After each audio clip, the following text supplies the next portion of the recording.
بسم الله الرحمن الرحيم.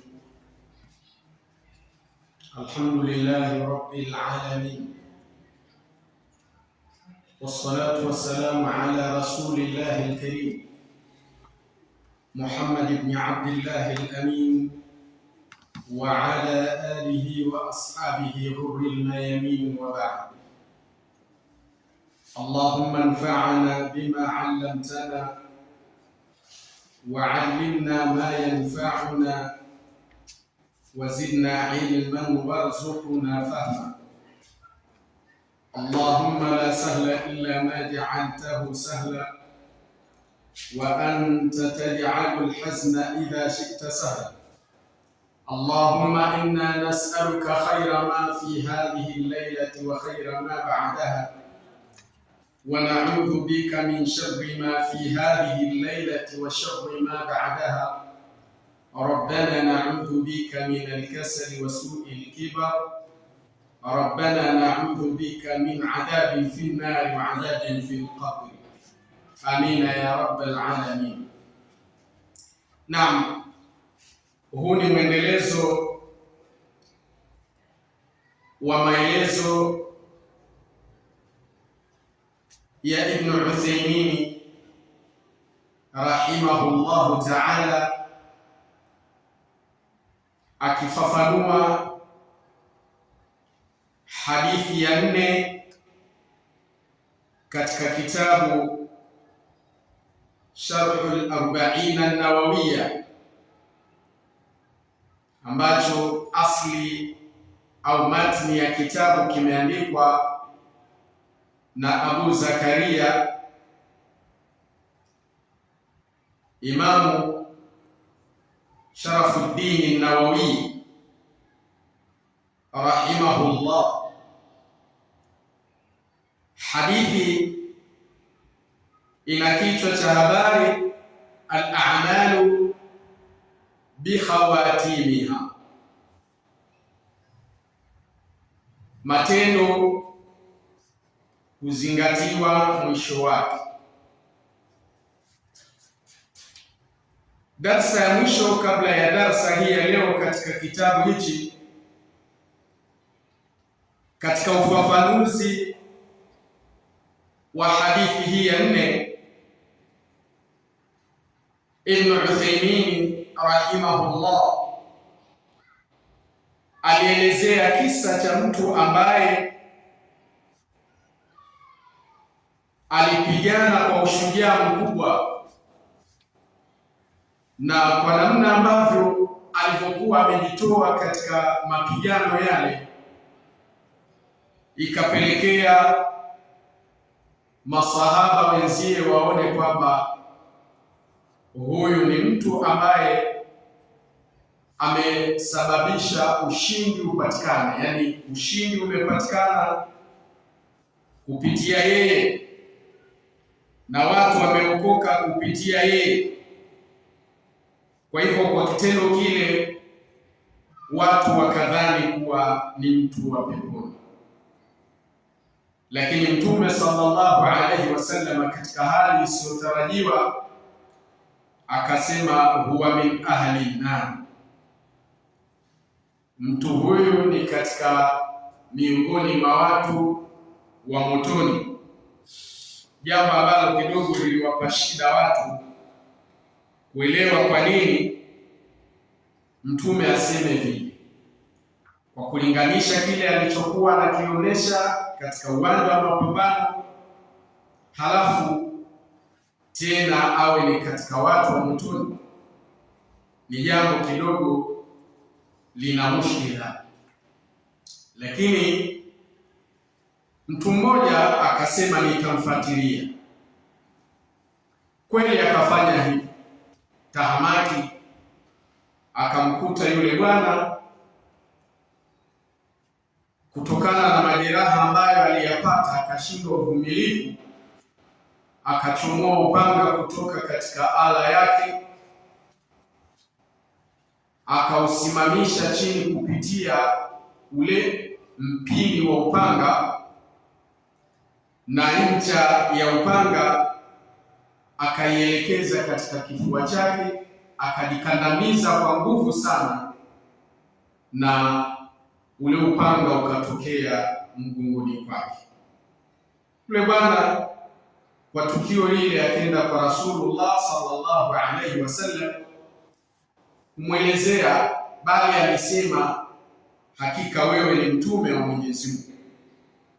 Mtume akauliza, lima, kwa nini? Akaelezea kisa cha yule bwana. Ndipo Mtume sallallahu alaihi wasallam akasema, inna rajula la ya'malu bi'amali ahli aljanna, hakika mtu atafanya amali ya watu wa peponi,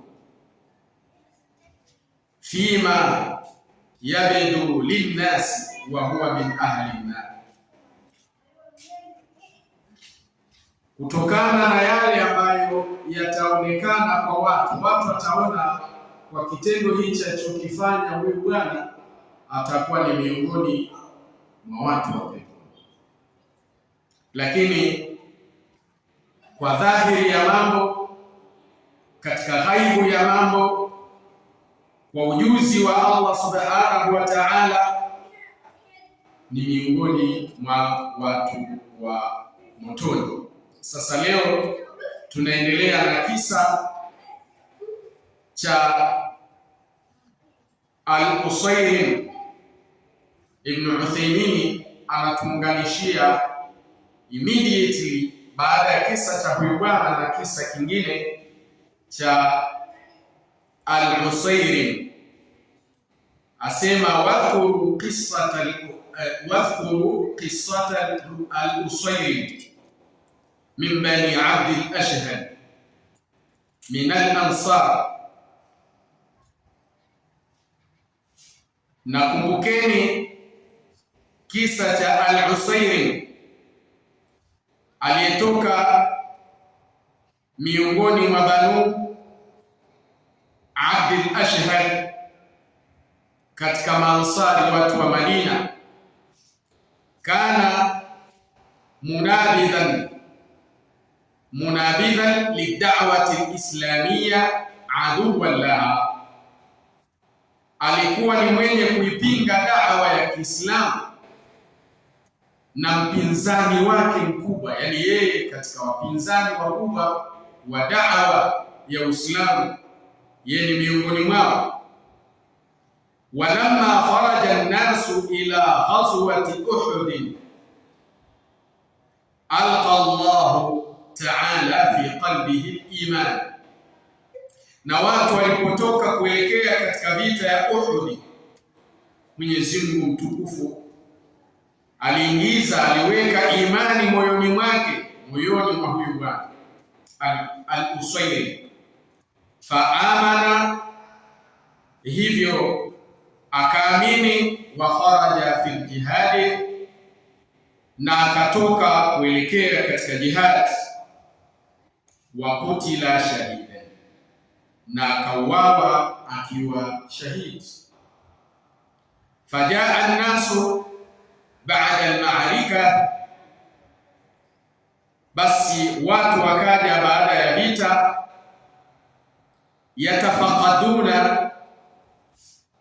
yatafaqaduna qatilahum, wakiwa wanapekua na kuwakagua wale waliouawa.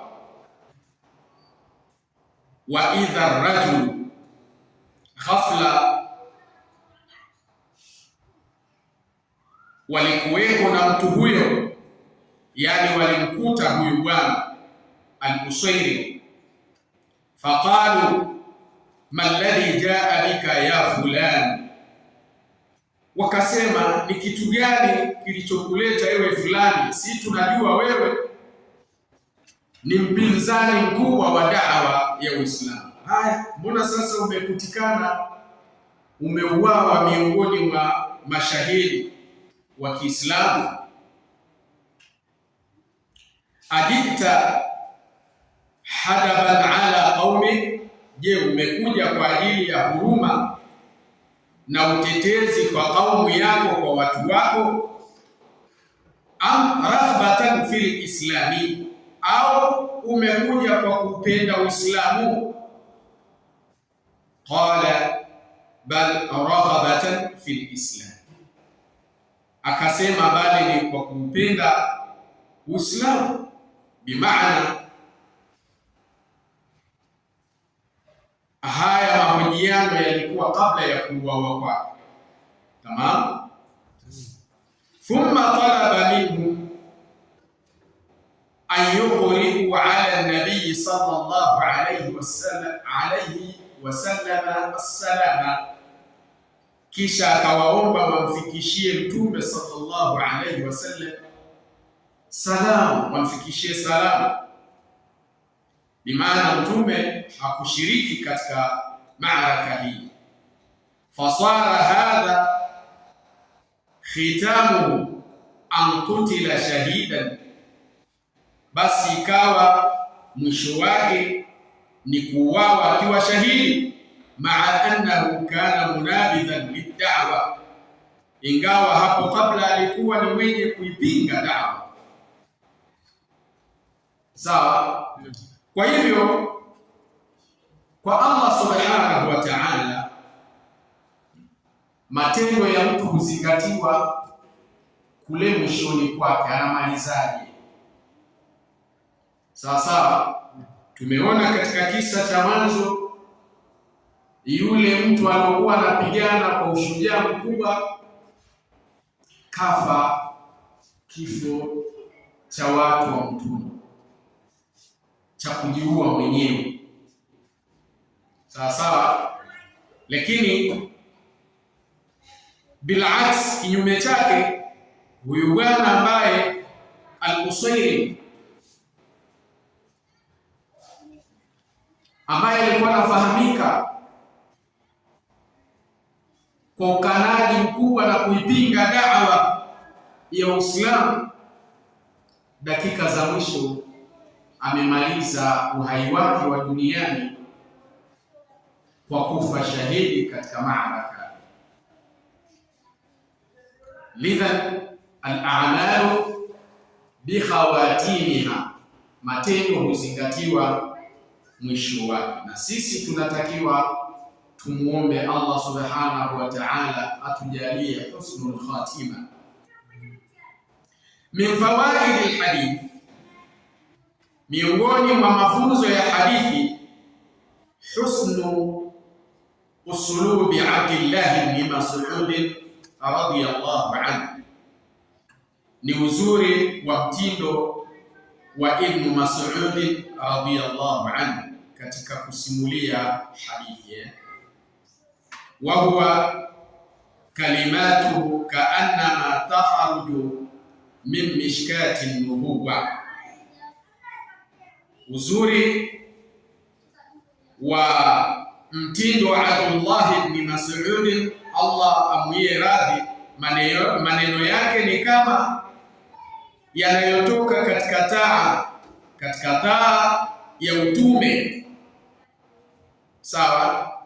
Kalimatun azbatun muhadhaba, ni maneno matamu yaliyonyooka.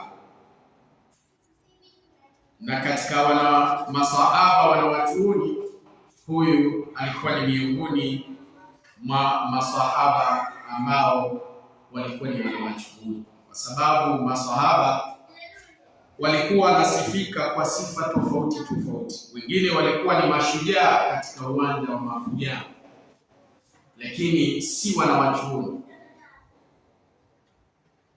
Kwa hivyo huyu ni miongoni mwa wale masahaba ambao ni wanawachuoni wakubwa kabisa. Wanzur ila al-athar al-marwi an, na tazama mapokezi yaliyopokelewa kutoka kwake. Man sarrahu an yalqa Allah ghadan musliman falyuhafidh ala hadhihi as-salawat haythu yunada bihin, asema anayependezwa na kukutana na Mwenyezi Mungu kesho akiwa Muislamu, bali adumishe basi